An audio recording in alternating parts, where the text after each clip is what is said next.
M आलम भी वेख्या 1400 साल तो बाद 5 जहाज डाए जी उन्हें 1 मिनट एम आलम 5 जहाज डाए तो उन्हें बाद 1978 जो गया ना तो कराची यूनिवर्सिटी खिताब करने लगे तो नौजवान मुंडिया ने कहा यूनिवर्सिटी मुंडिया क्या उन्हें कहा जनाब किमें हो सकता तुम एक जहाज 5 जहाज 1 मिनट सुटे 30 सैकंड जो 4 सुटे एक नसिया ना जो गुड़ बन उन्हें वेख्या तो नसिया जिवें शैतान बदले चो नसिया वो कह लगे इन्नी आराम आल आतरा उन्हें कहा कितने सी तू सानू धक्का लैके लिया हुण की होया उन्हें कहा तौबा करो जो मैं वेख रहा तुहानू नहीं पता जो जिबरील भी आ गया मीकाईल भी आ गया इत्थे भी हो जब जहाज नसिया ना ते एम आलम फिर उहदे पिछे जहाज ला दिता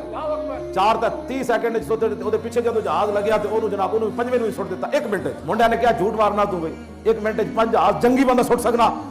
एम आलम और तेरी कबर ते भी लखा सलाम और शेरा तू गल तक ए नहीं नकीदा मैं बड़ा तजर्बाकार सी ते साहब इंजे कहंदे सन तजर्बा कोई नहीं गल विच हो रहे हां एम आलम ए नहीं कि मैं बड़ा मुहारत सी मैं बड़ी तरबियत लई सी ते बड़ी उन्हें कहा गल विच हो रहे उन्हें कहा की गल है उन्हें कहा जब मैं जहाज लैके उत्ते टुरया ते मैं अपनी अख नाल वेख्या अल्लाह दे फरिश्ते आ रहे